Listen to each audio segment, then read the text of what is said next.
and C option. There's no training required, and then additionally, we'll be able to get better performance data from our peers that are currently testing EVs. The business case against this scenario is that there's really no cost savings. Fuel and preventative maintenance costs are going to stay flat, or there's always a chance that diesel prices go up. So I guess there is a risk that this will actually cost more. There's obviously the funding uncertainty problem with EVs, especially with the new administration coming in. We're not sure if there's going to be as much funding available for electric vehicles. And really this could be just a missed opportunity. It's not often where we get a lot of money for vehicles, and so we got to make the most of it when they do come in. Scenario 2, this is the get your feet wet with EVs scenario. We programmed 6 40-foot diesel buses into this one, and this would include 2 slow charge 35-foot EVs. I have a star next to that, and for each of the EV scenarios, what we found out is that you're going to need a plug-in charger at the maintenance facility, regardless of what scenario you go with, whether it's fast charge or slow charge, just so the mechanics can always have that source of energy. So I've taken that out of this CERTA funding. We can pay for that in-depot charger with other FTA funds and actually get a better split on that purchase. FTA's 5339 formula funds, they have a 90-10 split on any equipment related to complying with the Clean Air Act. So we're estimating $50,000 would be the total cost of that charger. That out of pocket, that would be $10,000 to CAT. But this is really just the profile. It's again 6 40-foot diesels and 2 slow charge EVs. Talk about the limitations of the slow charge. Yeah, so, and I kind of get into that. So first, just the business case for the scenario 2. There's very little risk, and you still get to test the EVs here at a minimum cost. It can really only be used on the downtown routes, though, because of the range that the slow charge provides. There are only a certain amount of miles that we can put on the vehicle before it needs to go back in the shop and be charged again. But the downtown routes, they provide high visibility, would definitely help with public perception. And then, quiet. Yes, exactly. They're quiet, so that's obviously a bonus. And there are a few routes where other routes that we could test the EVs on that don't have a whole lot of miles. So there's a little bit of flexibility there. The charging logistics is incredibly simple. It's kind of what we do right now. When the bus is done for the day, it comes back into the yard, and we would just plug it in and charge overnight. And with this scenario, there's also very little commitment to the manufacturer. The actual plugs that are used to charge the EVs via the slow charge, it's industry standard. So you can actually drive these buses up to a public charging station and charge there as well. So in the future, if we were to go with one manufacturer of EVs, and let's say a better one comes out from a different manufacturer years down the road, we wouldn't be stuck with that original manufacturer, which is good. And then also, I did have one more bullet point in here. We have confirmed through our lobbyists and with FTA that having electric vehicles in your fleet actually makes you more competitive to get a low-no grant because it demonstrates technical capacity. So we weren't sure if it actually hurt us or if it helped us, but FTA has told us that it actually would help us. Does it make a difference as to how many you have in your fleet? No. And what routes would we be able to utilize these EV vehicles on that are not downtown routes? You made mention of low mileage routes. Yeah, so I looked at all of our different time blocks and calculated based on the time that it was out there and the number of miles that it runs per trip. And we're looking at about 4 or 5 other routes. I know that the Waters Avenue route, 1 or 2 of those was in there. I think it's the 29 and the 25. And I'll have to get you those final routes. I did was the just analysis. curious. I don't know off the top of my head though for sure. Because I think it's really important if we do go with this option that we not reserve these buses simply for folks using them downtown. Right. Good point. Maybe how big is this pot that's in the no funding? I mean, how big is this program this year and projected to be next year, just to give us some idea of what we may be looking at? I don't know the exact figures off the top of my head. I know that I think the average low-no grant was somewhere between $1.5 to maybe $5 million. That's a rough estimate. I mean, they're not giving out grants to do 10 vehicles. It's 3, 4, somewhere in that range. So the business case against this scenario is obviously, we just kind of talked about this, we couldn't deploy it on all of our routes. We're limited by that. And also there's a greater cost savings when you use the vehicle more frequently. So the ideal scenario would be you pulled the vehicle out at 5 in the morning and it doesn't come back until 2 in the morning. Because it was used so frequently, that's where you realize all of that cost savings. This scenario also wouldn't allow us to test the quick charge technology, and a small scale testing sample with just 2 electric vehicles might not really give us a clear enough picture as to what the advantages and disadvantages are. Moving along to scenario 3, this is kind of a middle ground option. We have 5 40-foot diesels with this one, 2 fast charge EVs. So this is the first fast charging option, and then the fast charger is in there. That $550,000 figure that you see, that includes installation. So it's not cheap, those fast chargers, but that's a fully loaded cost. And then there's a contingency of just over $100,000 for this one too. And there's no opportunity for grant money on these chargers or anything like that because you are going more green? This fast charger would actually be eligible for the CERTA funds. And so I built that into the budget here, that $550,000, all those costs on the right for the top portion, those are our total expenses for this scenario. It would equal $4.61 million, and those revenues down at the bottom would match it. So CERTA would pay for 80% of that charger. So we're basically giving up a diesel bus in lieu of the fast charger. Right, and that's really the drawback with this option. So the business case for this one, there is some cost savings potential here.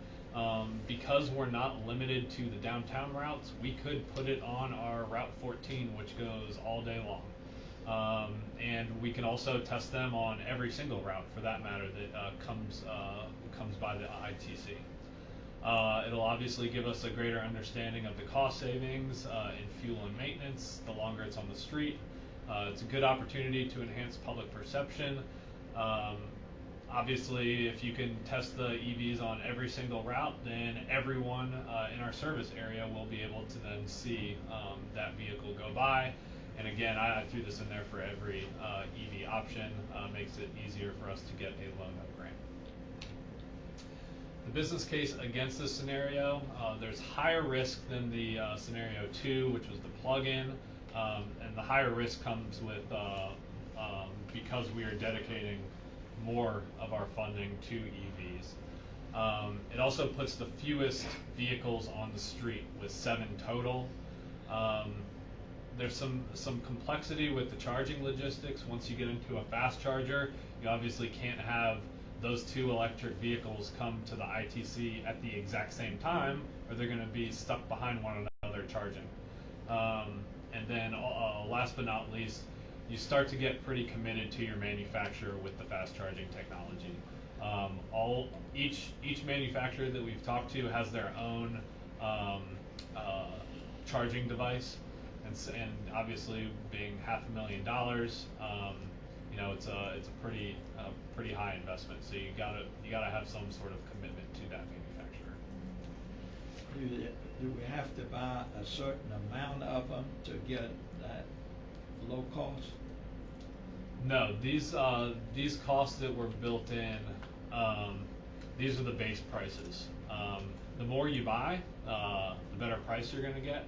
But for 2 to 3 to 4 vehicles, you're probably going to get just about the same price. Now there is another option of the University of Georgia in Athens. They proposed electric vehicles with their CERTA grant, and they're going electric. And so there's the opportunity of partnering with them on a joint procurement. We pool our resources together, and we might be able to get some cost savings doing that. And who's their vendor? They're going through the RFP process right now. Uh-huh. So, you know, and we don't know. Maybe they're only going with a slow charge option, and we would want a fast charger. So really,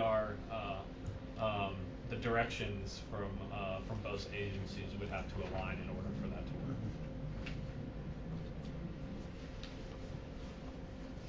So now we're going into scenario 4. We programmed 3 diesel buses on this one, 3 fast charge EVs. So this is the most fast charge EVs on this one, and then 2 cutaways. You can see the cutaways are the smaller vehicles that we use on the Airport Express and the Liberty Shuttle. And I programmed these because we had such a high contingency left over via the diesel buses, the fast charger, and the fast charge EVs.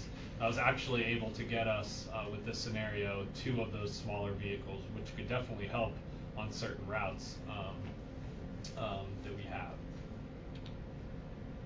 So the business case for this one is that it gives us the highest reward potential because we have the most vehicles on the streets. It allows us to test these vehicles on every single route and give us the greatest understanding of the cost savings and fuel and maintenance. Obviously, the best chance for enhancing public perception since we have more EVs, and it would make it easier to get a low-no grant. The downside to this scenario is that it presents the highest risk. Because we're investing the most in electric vehicles with this option, there's the highest risk. Also, it adds a level of complexity. Instead of trying to make sure that 2 vehicles don't show up at the charger at the same time, now we're talking about potentially 3. And other agencies have done it. It's not to say that that can't be done, but we just have to be very careful with the scheduling of those vehicles.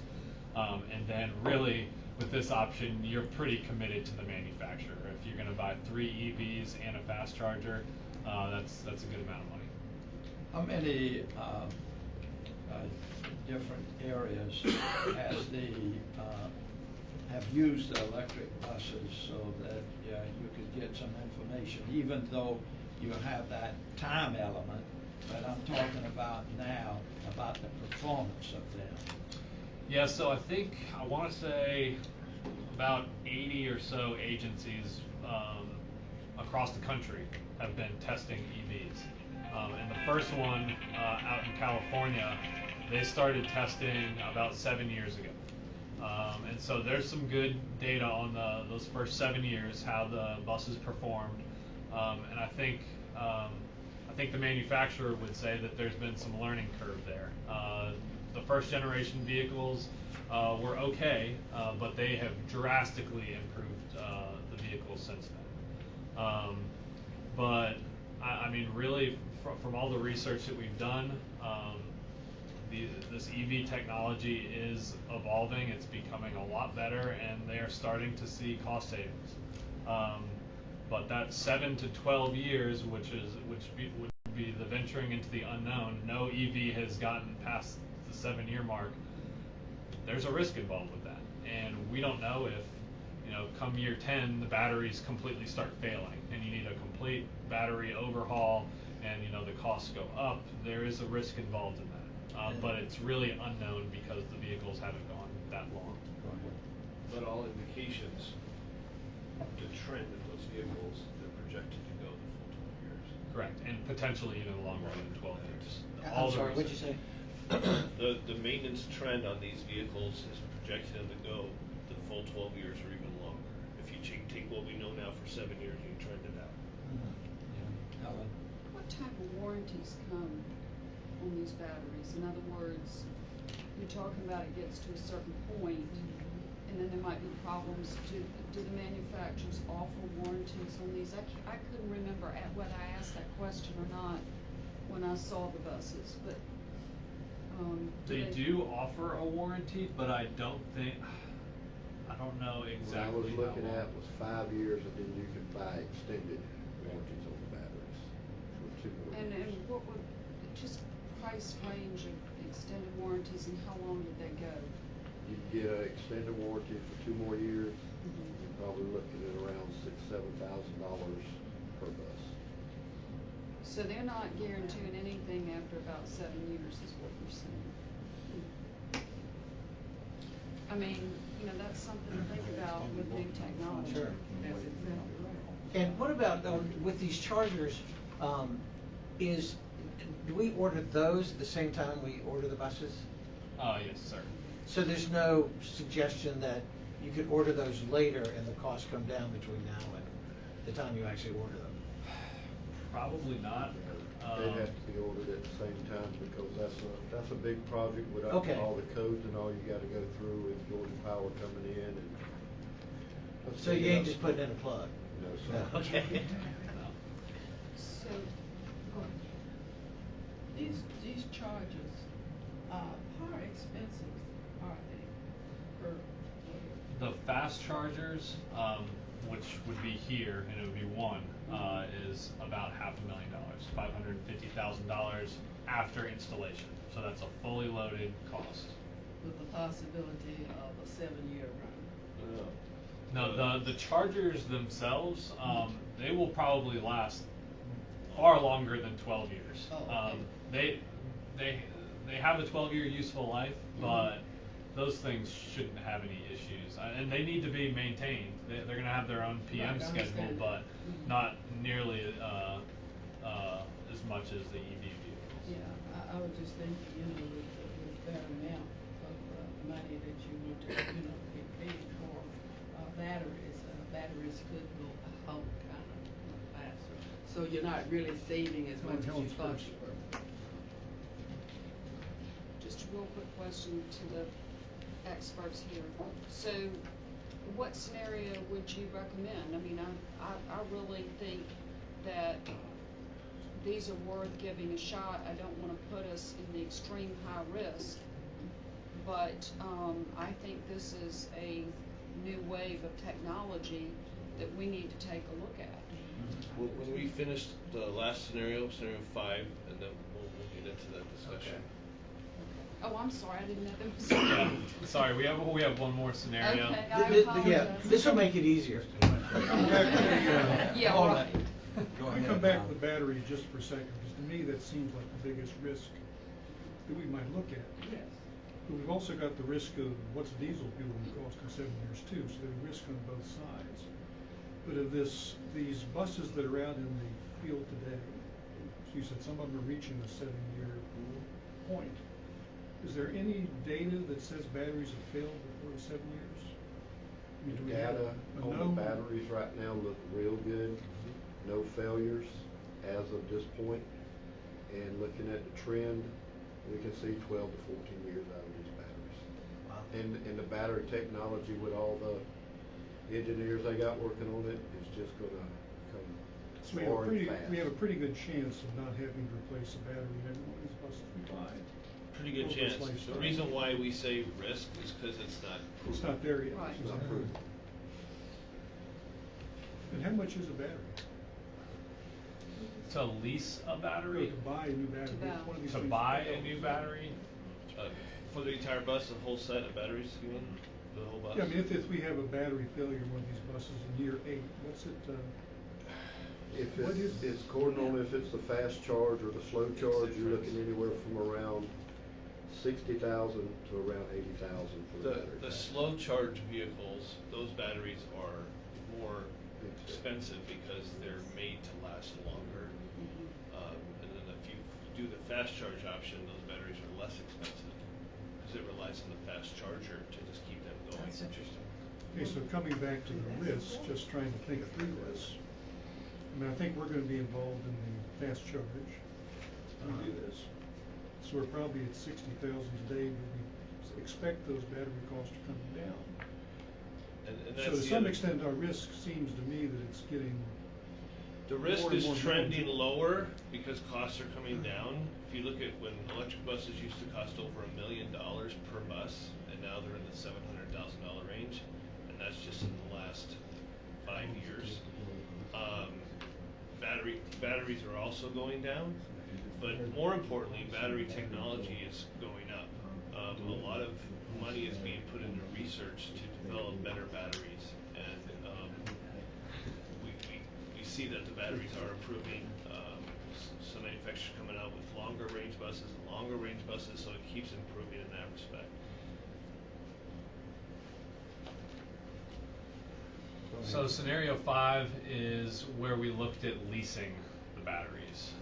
And so with this option, we programmed 4 diesel buses, 3 fast chargers, the fast charger itself, and then we had some leftover money for 1 cutaway. So in total, that gave us 8 vehicles. But I guess just to give you all an idea of how the leasing program works, Proterra is the only manufacturer that we are aware of that does the leasing option. And how it's been explained to us is that, and actually I'm going to go back to the actual costs. You can see that the fast charge EV is $598,344,000. That's significantly less than a fast charge EV with the battery included. And so the idea here is that they would make the price way more competitive, competitive with the diesel vehicle, but they wouldn't sell you the battery. You'd pay annually $40,000 per battery per unit. And so the gamble there is that you would have to see cost savings just through fuel and preventative maintenance of at least $40,000 per year in order for this option to make sense. And they have yet to lease batteries to anybody. They have a leasing program, but nobody has ever done this. Right, so they have 2 clients that they're currently trying to ink a contract with for the leasing program, but none have been signed. They're going over all the fine print right now. So there's some unknown with this. It kind of, and I'm kind of jumping ahead a little bit, but with this option, you are limiting the risk a little bit because the whole risk of the battery potentially failing, you'd be paying $40,000 a year for the battery, and if anything failed, they would replace your battery with no cost to CAT. And for that matter, if a better battery were to be produced, 7-8 years down the road, you could probably get that brand new battery installed in your vehicle too. So there are some benefits to this scenario, but on the cost saving side, there's not a whole lot. And really, this would be a public perception opportunity where we'd be able to get some EVs on the road, but not really see a whole lot of cost savings. I kind of already went through this. There would be commitment to the manufacturer. And the lease program, the 2 clients that Proterra is working on, it's for a rapid fleet conversion. So it's agencies where the board has said, we want to be all electric in the next 10 years. And so the staff are then, they're trying to find the money, you know, they had the money for the diesel vehicles, but they didn't have the money for the electric. So this is how they actually are able to do that. And so this is just a summary of all the options that I just went over. It shows you at the very bottom how many vehicles we would get with each option. And then each row is the different type of vehicle. Scenario 1 is the all diesel scenario. Scenario 2 is the plug-in EVs only scenario. Scenario 3 is the fast charge with the fewest vehicles scenario. Scenario 4 is the fast charge with the highest risk scenario. And then scenario 5 is the fast charge with little or no cost savings. So those are all the different scenarios, and I just threw this slide at the very end, just something to think about down the road. Volkswagen recently settled with the state of Georgia over their emissions lawsuit, and $58 million will be going to the state of Georgia to fund pollution mitigation projects. What those projects are is still totally unclear. Who will administer those funds? We thought it was going to be GDOT. Now we're hearing it might not be GDOT. There's really a whole lot. There are a whole lot of unknowns with this settlement. It's a 500-page document that you got to read through, and it was just announced last week. So we don't think that funding will be available for another couple of years, but this could be an opportunity down the road for us to purchase more low or no emissions vehicles. So. Any questions? Any additional Well, questions? I'll go back to my question. Yes. If you can go to scenario 4, Grant. So, Grant and Steve and I, as well as Mr. Backer, we've talked to CERTA. We've done research over the last few months. This scenario is really, for us, the ideal scenario to get our feet wet with electric vehicles. The fact that we would have the fast charger allows us to put 3 buses on the street from sunrise to 2 in the morning, as Grant had mentioned. We could use it on every single route just about in our system, and it would provide us the maximum cost savings as well as the maximum research into how we're going to move forward. It still provides us with 3 40-foot diesel buses, which we do need to replace our existing diesel buses at some point, our 40-footers. And then the 2 cutaways, which the smaller vehicles, which we certainly can use on our smaller routes. Obviously, the board can chime in, but this is collectively, the 3 of us agreed that this was the ideal scenario if the board wanted to do electric vehicles. I mean, I'll start. I think electric vehicles is something we have to try. I mean, I think it's the way of the future. I do too. Whether or not you bought into the total climate change effect, I mean, I think everybody's got to agree that diesels are going to help the air quality in Savannah. And if you've ever lived in a big city, which I have, I mean, this is important, not to have the diesel stealing buses running up and down the streets. And I think it also is going to insulate us against the cost of diesel, which, Terry, you're having a problem with already this year with the diesel fuel. It's crazy. So I think this is just something we need to try, and I think under scenario 4, our risk is not great. I mean, for me, the biggest risk of this has been the batteries, and what I've heard earlier is this risk seems to be a risk we're taking that's a manageable risk that's not going to hit us too hard if we have to replace the battery. Okay, again, Grant, the order time, in other words, when you place in the order, how long will it take generally to receive the bus? It's 18 to 24 months. 18 to 24, Same as diesel. So if we're going to do this, we got to come to a conclusion after we get as much information as we can to go ahead and at least get a couple of whatever. What we need to do, if the board decides that this is the best option, is we need to do a procurement process and do an RFP, and then we need to see what proposers propose, and then we need to award one, and then we need to make the order. So we're really looking at 18 months to 24 months plus plus 3 to 4 months for the RFP process, which means we pretty much have to make a decision today. But you have, this is only for electric buses, you have the ability today to buy the diesel buses. Yes. And the cutaways. Yes. There's no RFP needed for those. No. Thank you. Obviously, I'm in favor of us moving in this direction. The question is, you know, which scenario? And Howard just said he thought this was the lowest risk, but I'm looking on your little scale here. You've got this as kind of a high risk. I think every time I'm downtown and I walk past a bus stop or there are people talking, I hear those buses are smelly, they're noisy.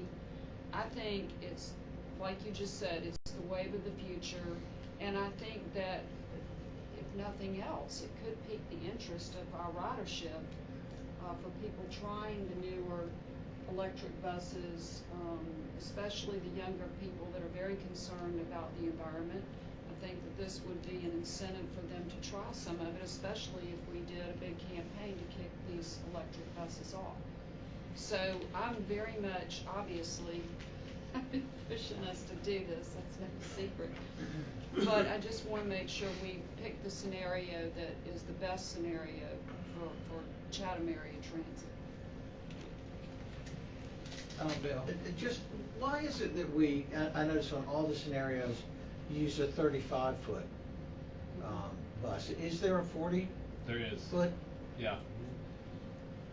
And that's kind of the balancing act. I could have put 3 40-foot fast charge EVs in here, but then we probably wouldn't have those 2 cutaways. Okay. You know, So there's that much difference in price.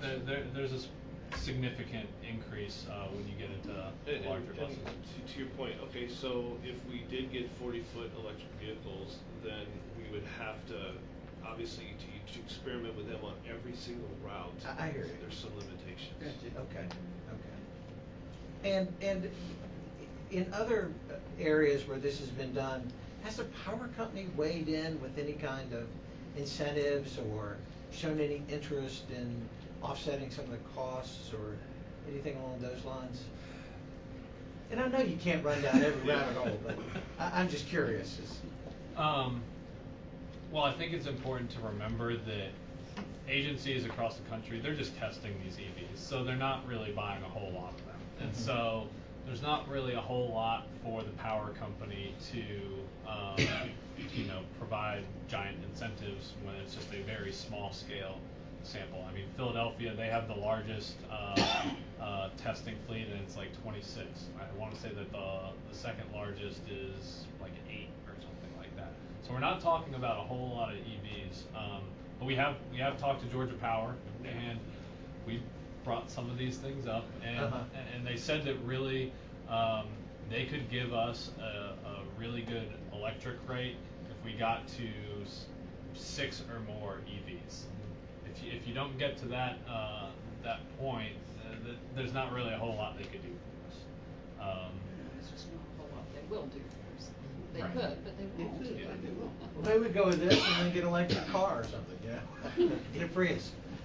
Get a Tesla, think big. Yeah, think big. You open up the hood and say there's nothing under here. Well, what kind of, if we did get the amount of vehicles that they're talking about, like you say 6, what kind of price would it be? Did you get anything in that order? That's when they would give us the wholesale, and I want to say that the rates almost get cut in half when you get the wholesale price. So there's a significant Right, so back to the savings. low-no opportunity, the amount of money we're seeing awarded is to buy a couple of vehicles. So if we did 3 through the CERTA money and we were awarded a 3 through the low-no, that would have put us in a prime position to negotiate with Georgia Power. It's just a thought.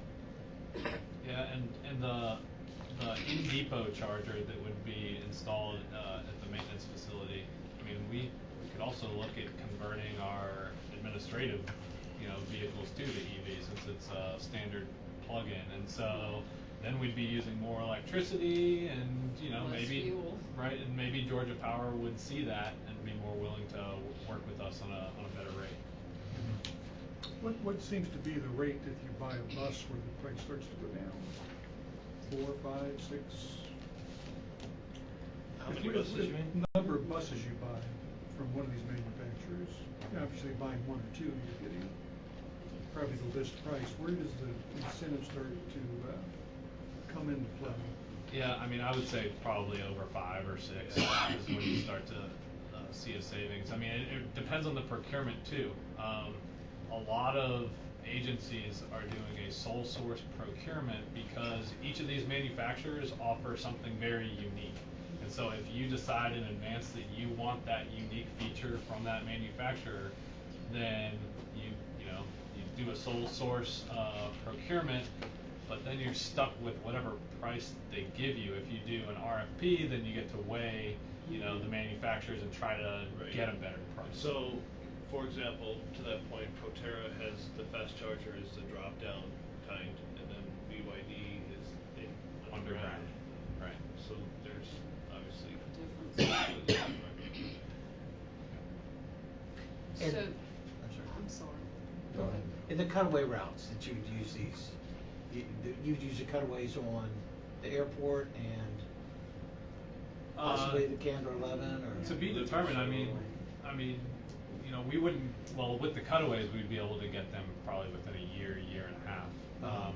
But we have moments where we don't have a vehicle to serve a certain route in any given day. So that would be an immediate Band-Aid where we'd be able to put the driver or the operator, in a cutaway to go run that route. Okay. And maybe through the origin destination study, we find out that there's a certain route where the ridership isn't very high ever, and we don't need a giant bus on there, so we can downsize to a cutaway. So there's also that too. And as you indicated, the cutaways would be here faster Yes. than any other bus. Right. Yes. Yeah. So Okay. we're looking for a decision today, is that correct? Due to the timing and the fact that we're down, yes, we need to make a decision today if we're going to do this. Because there's a lot of work to do. And the staff recommendation, scenario 4. Yes, sir. 4. Then Okay. I'll make the motion that if, the only thing that worries me is your little scale down there. The risk scale is based on the fact that we're to be devoting $2 million plus the fast charger, so about $2.5 million to a technology that hasn't been proven over a period of 12 years. Again, we discussed that the trending shows it can go even farther, but the risk is really associated with the money put into this. It's one of those scenarios where if you only want to put a little bit of money in, which is still a lot, but comparatively, you're not going to get what you're looking for. You're not going to see the cost savings, and you're not going to have a good measure of all routes using this. And so this is the best scenario for that. So when we say that staff recommends this scenario, is because if we're going to try electric vehicles, we need to try them in a way that provides us the best results and the best ways to measure if we're going to move forward with more electric vehicles. Well, it wouldn't surprise me within the next 5 or 10 years if they're not all electric, so. I think this is the trend. You look at now lawnmowers, power tools, everything's battery operated, these lithium batteries and things. I think it's definitely the direction that we're heading. But y'all You what? what we've had is that, especially, working along with Grant and all of that, is quite a bit of study has gone into it. Y'all have answered quite a number of questions for us today. And if we're going to do something that's going to help us in the long run, then we need to put the investment in it now so that it will become, not only a trial thing, but we're going to see where we're starting a certain amount of savings. And There's a feel that motion with on the all of floor. that, that should bring in a lot of considerations about how we go for it. Bill? Right, I think this is a really rare opportunity for us to have, you know, this kind of cash available to spend here, and we really don't want to blow it. I mean, this is a really unique, you know, opportunity for us to jump on board a new technology that I think all indications are, you know, that it is a technology of the future and the technology with which we can best serve the riders, who ultimately are the individuals to whom we're the most responsible. I think it's very cutting edge. I'm really excited that some of our board members and our staff had jumped on this as they did. I was really impressed the other day with the discussion regarding the compressed natural gas. You know, I'm glad we looked at that, and I really do appreciate the careful and close look that y'all gave to that. That really stood us in good stead, I thought. But I think this is a very exciting prospect, and I really appreciate the research you've done and the alternatives that you presented us with. This is really good work. I appreciate it. Priscilla? I couldn't say better than what he has just said. I think that we're moving in the right direction, and I do agree wholeheartedly with what you have said, so therefore I have no problems in, you know, supporting this at this time. And there's a motion on the floor. All right, we have a motion on the floor in a second. All in favor of going with the EV buses, signify by saying aye. Aye. All opposed? Okay, you've got the, Well, I think I'm the charged. consensus is scenario 4. We have to make sure that the Fully charged. Okay. Fully charged. all right, Not then, just EV buses, but scenario 4. all right, then let's Yes, go it's- to the, what he just said. And, instead of stopping that one, starting all over again, let's go with what you just, Oh, the mentioned. board has approved EV vehicle purchase, but it would be better, and Ty mentioned it, to approve the scenario you want Scenario us to four, do. yes. Yes, that was. I think that was the motion. Right. That was the motion. That was the motion. Okay, so let's go with the motion now for the 4. So moved. Second? All in favor? Aye.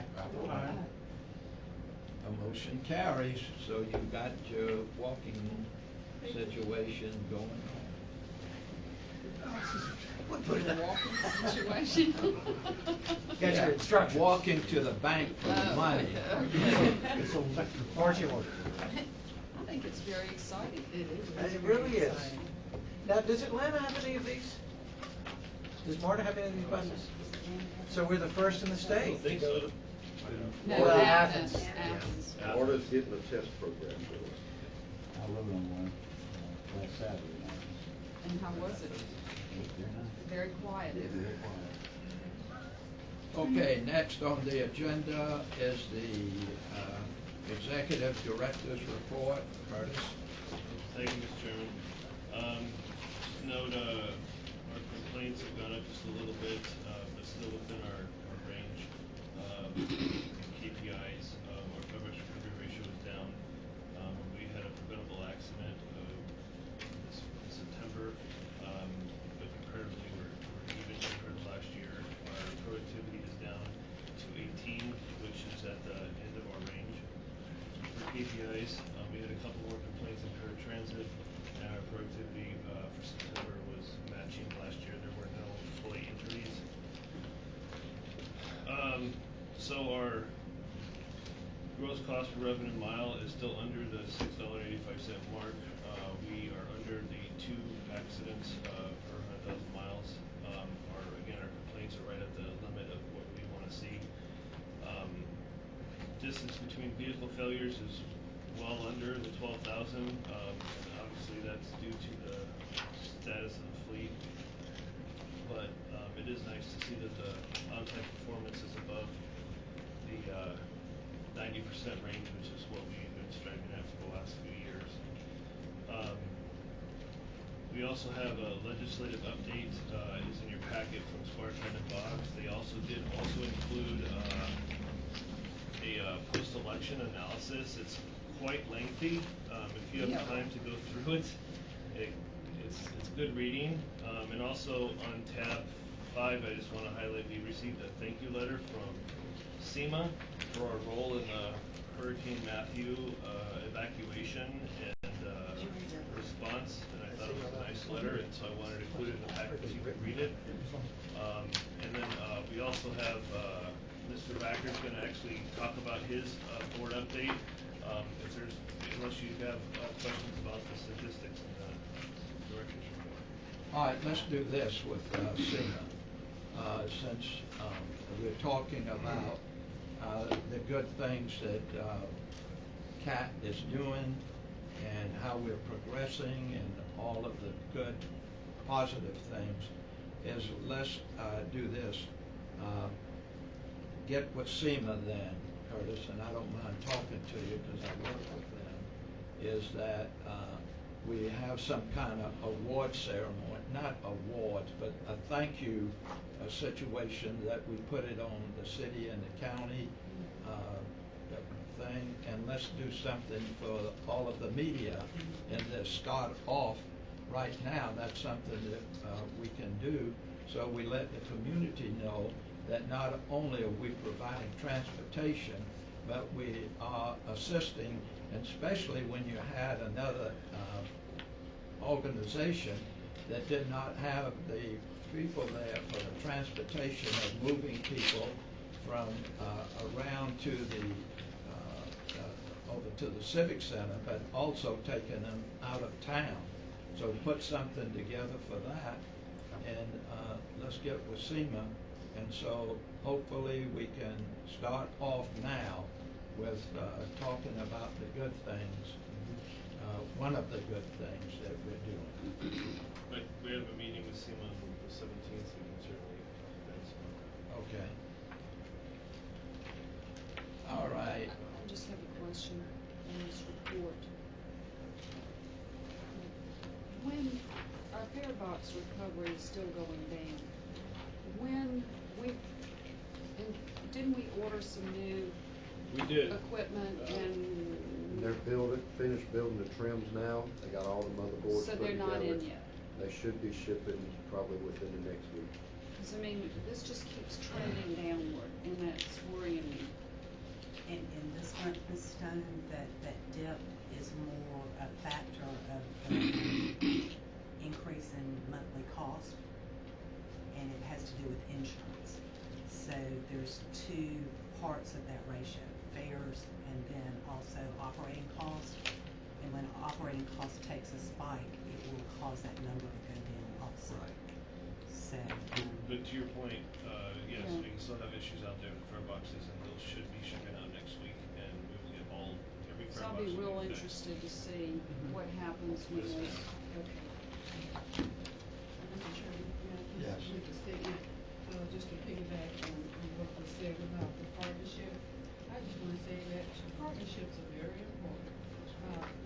We need others to help carry out whatever that needs to be done. So I'm really happy to see that we are reaching out to others, to have that strong bond and the strong partnerships that we are now doing. So congratulations. Okay, Mr. Becker. Sure. You have at your places a copy of an article from the Atlanta Journal-Constitution.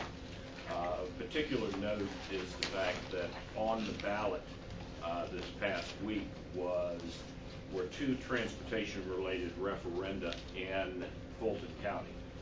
One was basically just a T-SPLOS that could go for any variety of transportation projects that would be distributed and expended on a per capita basis by the multiple jurisdictions within Fulton County. That passed by a fairly narrow margin, about 52%. The one that is of most importance and most interest to us is that the city of Atlanta was able to pass a 1/2 cent MARTA tax that will raise over the life of the tax, which is about 30 years, $2.5 billion to help build, enhance, and expand the MARTA system and the MARTA footprint And the importance of that also is that that is limited to being implemented within the bounds of the city of Atlanta. So this is going to enable them to do a number of things, perhaps do some things with upgrading the existing rail system. They're definitely looking at expanding the streetcar program and upgrade and further enhance their bus system that they have. So that is, for a point of information, I'm not sure if I said it passed by a 72% margin, which was just absolutely phenomenal. So we've been watching what was going to happen to that, and it plays into what we're doing with developing our legislative package for the coming session. We're working on 2 or 3 initiatives. I'll be meeting with Legislative Council in Atlanta on Thursday to lay out what would be enabling legislation to allow us to move forward with a trans-splost focused on transit. Sounds like a very simple concept, but when you start looking at where it has to fit within the code, it's quite complex to make sure that it fits and would have statewide application, but truly in the way it's written would only apply to Chatham County. So that's going to be part of key focus. And let me ask you this. Yes. We're talking about, just as Atlanta did it, and the amount of money, for that period of time that is predicted to come in, that we want to start off with a half, one half like they did? I think their language was up to 1/2. Well, the legislation that they had was up to 1/2. They did decide to levy 1/2. We basically will be taking the language that the city of Atlanta passed and modifying that so that it would apply specifically to Chatham County, to Chatham Area Transit. And the concept is it would be up to 1/2 cent, and the amount of money that would be raised would trigger a rollback in the 1 mil that we collect currently as property tax. So that property tax would not go away in the event that the sales tax ended at some point in time, but it would simply be rolled back each year. And the anticipated revenues out of a 1/2 cent sales tax in Chatham County is about $30 million a year, as opposed to $10 million that we collect in the 1 mil of property tax. So that is somewhat a safety belt there, that you do not eliminate that, but you roll it back on an annual basis. Also, finally, So, excuse me, yes. I'm sorry, Mike. So that would give us the authority, or the city the authority, to implement that sales tax, but doesn't necessarily mean that it will. What it would do, to be a little more precise, it would give the county the authority to call for the referendum that then would be put before the voters to levy this sales tax. Okay, I'm sorry. It's much like, it's a SPLOST, but it is a trans-SPLOST. Right. Specifically related to transit, and not just general transportation projects per se. Also, to pick up on Grant's presentation and the discussion about incentives, there are the beginnings of some discussion in the transit circles at the Capitol about the possibility of looking at some legislation that would establish incentives in state law to move people toward these electric vehicles and to defray some of the cost, even if it would be grants to purchase the fast chargers, which basically are the cost of a bus. So that's the direction that we're moving. Is it primarily like what we had before, where you could get, was it a tax credit that the state would allow? We're not sure at this point in time. It's just right now conceptually. We're trying to figure out, we those of us who are transit lobbyists thinks this makes sense, but one of the things we've got to do is talk to the manufacturing community and see if that's something that they're actually interested in buying into as well.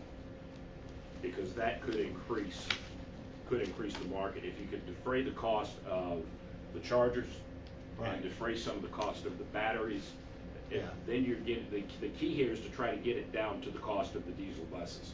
Once you do that, then it's a fairly easy transition to make. Okay. And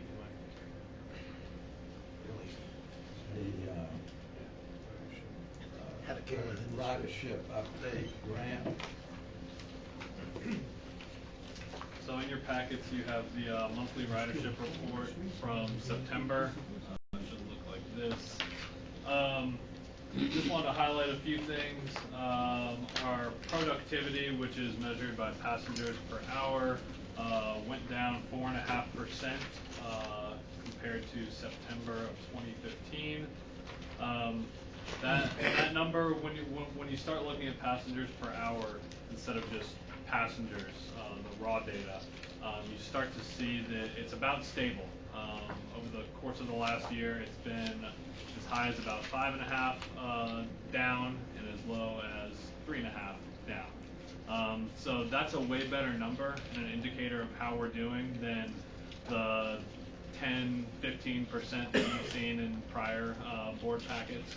And again, that's because we are normalizing it by passengers per hour.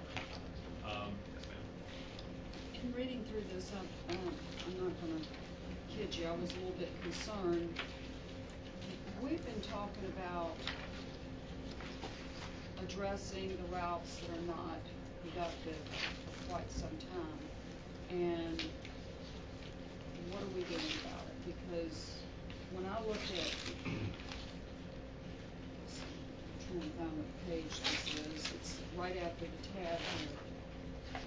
I mean, out of 15 routes here on this particular page for the September, 10 routes are down. So I'm just, what are we doing? I know there's been a lot of discussion about this to address the routes that are not productive, and do they need to be altered? Do they need to be eliminated?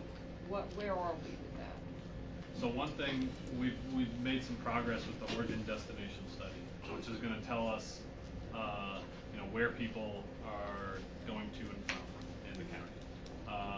And we're expecting that to be completed in about 6 months.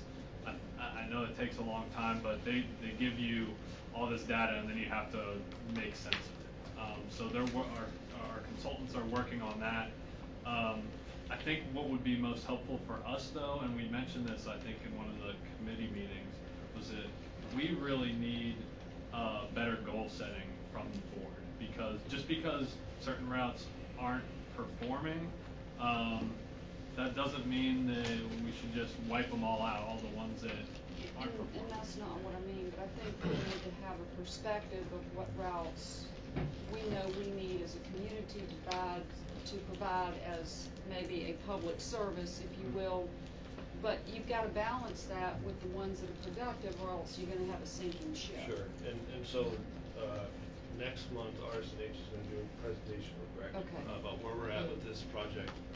And also, when we do get the results and we put it together and we have our recommendations for what we're going to do, we can certainly then give scenarios to the board as far as ridership heavy or footprint heavy, and we can make the best decision. But we do need to gather some data. But RSNH will present next month and kind of let the board know how they're going to make the project happen and the different phases of it and the deliverables as well. But I agree with you. I mean, as far as goal setting, what routes do we need to say as a board need to be provided for the citizens of this community versus how can we run this business and stay afloat, and what is our strategic plan going forward for this entire community? And I know that we've talked a little bit in our committee meeting, and I've been pushing for a strategic plan for this organization of where we see ourselves in 5 years, 10 years, and what are the goals of this board as far as transportation, regional transportation, getting people interested in riding and getting people where they need to go. I mean, to me, this isn't just a bus system. This is a transportation system that affects many people in this community. But the thing about it is, the alternatives or what we can do if we're going to do something about a special, a certain route, because, we've got to know about the numbers and where they go, just like it was mentioned, that so that we're not taking away transportation for people that absolutely need it.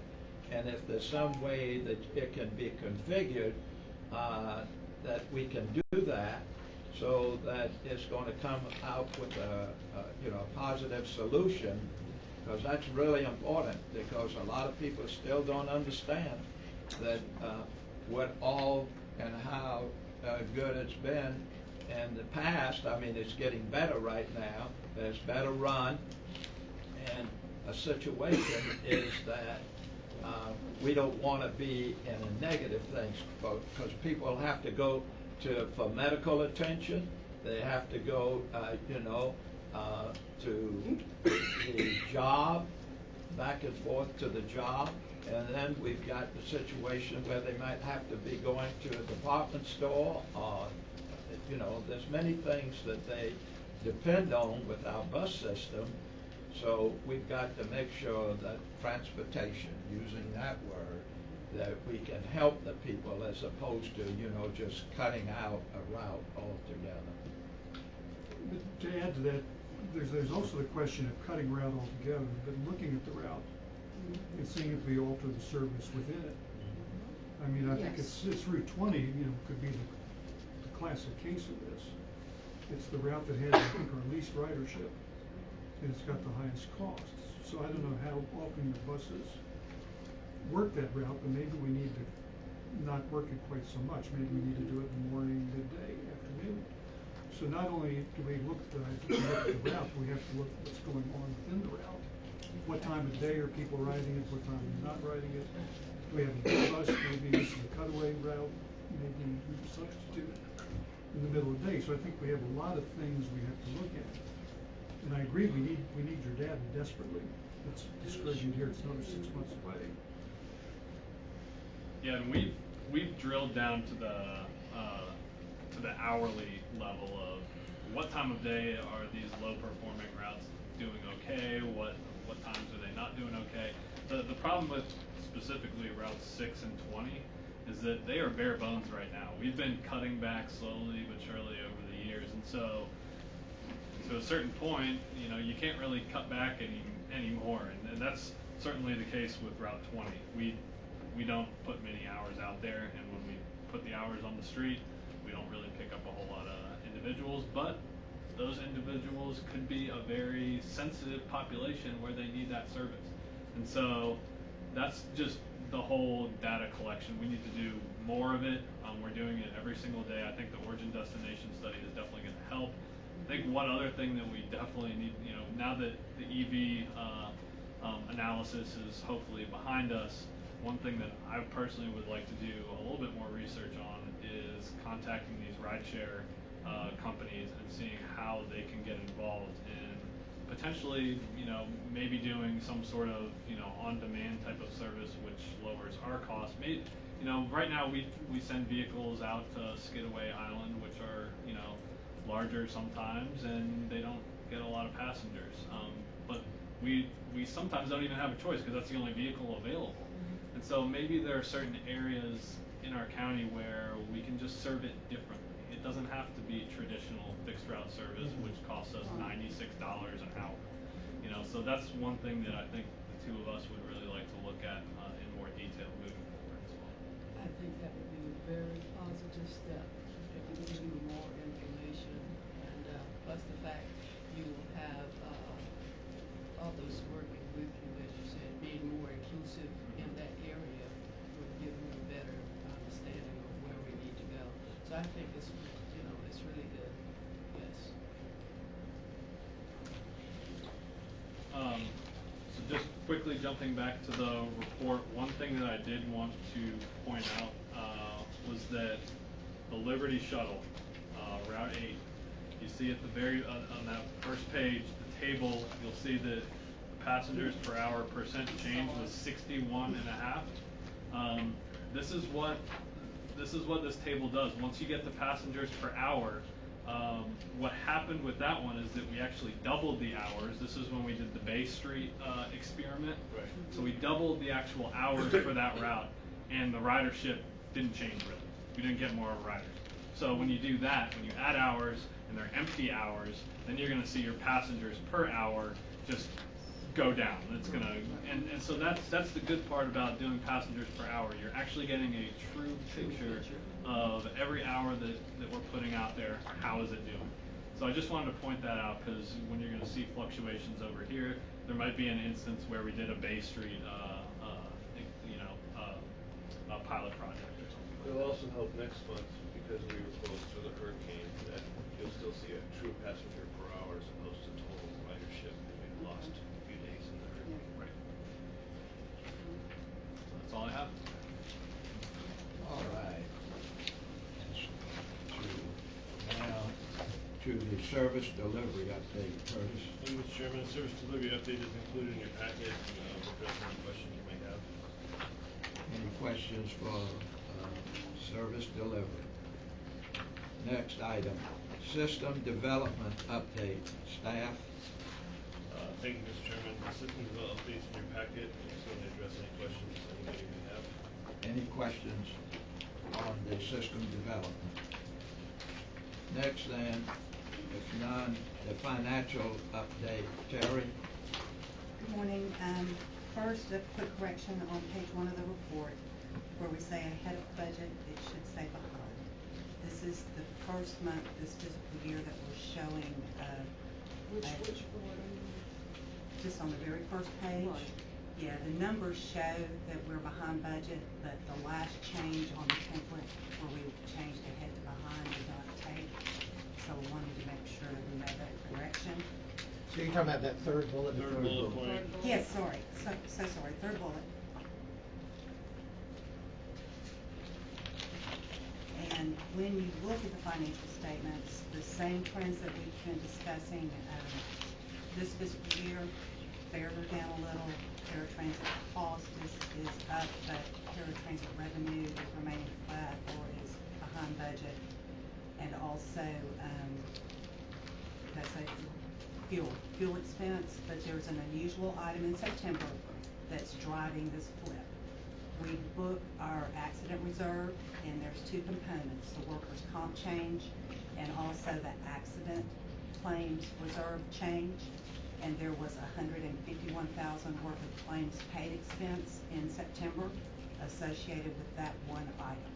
So that's really what's driving the change in our financial picture month to date and year to date. So, I thought that we were budgeted conservatively for the fuel, but yet. We did lower what we called a cushion. The board had asked us to look at actual costs last year. Right. And lower the fuel budget that we had remained stable over the last 3 fiscal years. And the thought was that fuel would stay flat. And unfortunately, we're in a few months of cost trending up.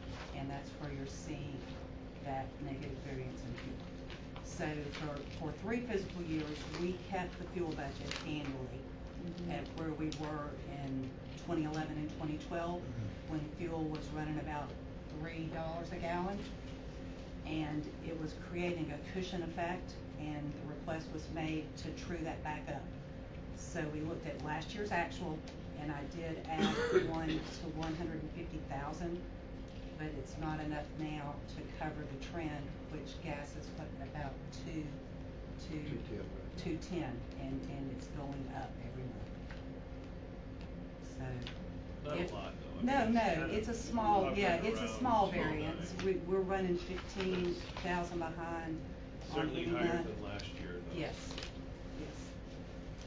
I mean, do we need to readdress that? We're watching it. We're looking for ways in other areas to cover that negative variance, and we're hoping that fuel doesn't skyrocket, that it continues to take small increases. And then I had another question about the paratransit. We're still screening applicants, is that correct? Yes, ma'am. We're still screening applicants.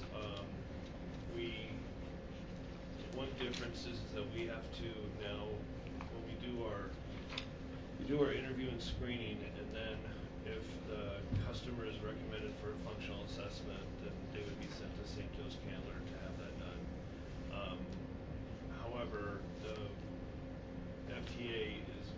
us to do all of it in one spot.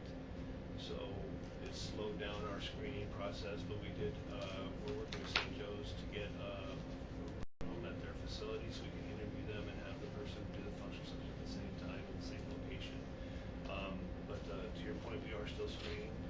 But we have so many new applicants every I know, month as well. I mean, I just worry that. I had about 3 meetings this past month with staff on mitigating that and looking at what else we can do. And so we certainly see that trend, and we're going to do what we can to mitigate. I mean, it's hard to keep it all balanced. The national projections, I think, are for 20% increase a year in paratransit costs around the country. And So I mean, this is. So. Yeah, we've seen, you know, our increase. I remember last year we saw a few times 15%, 12%. And this fiscal year we're seeing around 7 or 8. So I mean, it is a little bit less, but to your point, it's not going away. And it's just going to end up getting more and more. And so is there a new, so how do people make application for certification at this juncture? Do they have to go out? I'm sorry. How do you make application for certification? For a new applicant, or? Yeah, for a new applicant. You apply, and then we bring you in for the interview, and we determine if you qualify or not. And so sometimes we refer you to functional assessment to have a professional determine that if it's unclear. But I thought you said they had to be done simultaneously. That's the new way the FTA wants us to do it. We have not been doing it that way. We've been referring them for functional assessment. Right. So now we have to start doing it at the same location because the FTA says it's a burden on the customer to come to our facility for the interview, and then to go to the St. Joe's, which is a different facility for the functional assessment. So they want us to do it all in one location. So we've been working with St. Joe's to secure a room where we can do interviews at, so we can do the functional assessment immediately following if it requires a functional assessment. But the fact is that's at this time is slowing down our process. Yeah, that's unfortunate. I mean, I see what they're doing, but you know, sometimes the implementation is not as smooth as what we We've think. also, in our recertification process, which we started about a year ago, we have not seen a lot of turnover. So a lot of people that have been recertified are still in the system. Right. So to Mr. Fletcher's point, it's what it's projected to go up. Yeah. One other question. This fuel support vehicles for the city of Savannah, listed on page 3 and page 4. Why doesn't the city help us with that? I mean, if this is for the city of Savannah. That's we get our fuel through the city of Savannah. Our support vehicles have fuel at the police station. So the city of Savannah then bills us how much fuel we use from their station. We don't have our own fueling station. We don't go to private stations. So this is simply for us to buy gas. Right, we buy it. We use their gas, and then they charge us with the portion we use. All right, and then the next question, it cost us $9,000 to clean these buses a month? That is the contract that we have with Hands-On, that was negotiated over a year ago. Right, it varies depending on the number of support vehicles, but the average for the fixed route fleet and the cost estimate was $9,000 a month. So we could get a bill from Hands-On in any one month that would be $11,000, and the difference would be the number of support and non-fixed route It vehicles just that seems they awfully clean. high to me. I mean, maybe, I'm not in the bus cleaning business, maybe I should be, but, And staff is looking at an internal cost benefit analysis, and we're looking to see if it's possible that we could save money. This is for 1 month. Yeah, it's a monthly fee. It's a monthly fee. But somebody I'm else just- has it. I need to get a some cloths and some soap and go clean buses. And that's for the interior of the roof, right? They called it a white glove cleaning. It's more than what our bus wash provides, and Right. it's a detailing inside and out. It's supposed to be detailing inside and out. This contract was negotiated before any of us looked at it, and I've been doing a cost analysis on doing it in-house versus outside cost, and we should have that by I mean, probably December, January. thank you. Yeah. And there are several operating service contracts That we're that going fall up through. under the contract review and analysis that we've been talking about over the last few months. And this is one of them, route maintenance is one of them. We're actually assessing all of our contracts to see if it's the best deal for CAP, or if we couldn't provide it more cost effectively. It seemed like internally might be. We'll find out. Okay. Yeah, because you say it'll be coming out very shortly, that information, because do you have somebody to check them, go through the system and see if they have, completed what they're supposed to do? Yes, we have a supervisor that goes in, gives them a certain amount of buses to do. He goes back and checks behind them. We've been having issues with that, so. Your leadership over there has really changed a number of things for a positive way, but once you look at it, since you have so many employees over there, that it might be cost effective for bringing that information to us, or you just do it on your own, and then we get the information what is going on about saving the money.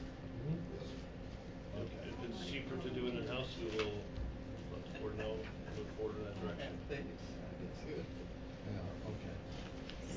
So the conclusion is that the negative variance you're seeing this month and also year to date is a direct factor of that reserve change in our claims paid for our accident and our workers' comp. The good news is that some of them will roll off. For example, if we had one bus accident with 15 claims and they were later closed with no payments, that would roll off and we'll see a pickup in the next month. So it'll fluctuate. It's a fluid number, and staff, both safety and finance, are looking at it on a claim by claim basis. So we'll be able to monitor that cost for us. Okay. Any other questions? Old business, Curtis? Okay, some new business. Okay, new business. Mr. Chairman, thank you. I just want to remind everybody that we will be starting tomorrow our interviews with our 5 candidates for the executive director's position, and we will be over in the green room at the county. For those of you that don't know where it is, I'll be happy to help you with that. And we're going to start at noon tomorrow and see if we can get through the 5 candidates. And then we will also have it going on Thursday for the ones that can't come tomorrow. And please review the list of questions that are in your notebook that was handed out. And also, I think that those might be tweaked a little bit. Is that true, Beverly? Okay, so would we get that tonight? Yes. Okay. Thank you, Mr. Chairman. Okay. Anything else anybody has got? No new business of what you just mentioned. And now our meeting is adjourned. Thank you for all coming, and we appreciate that.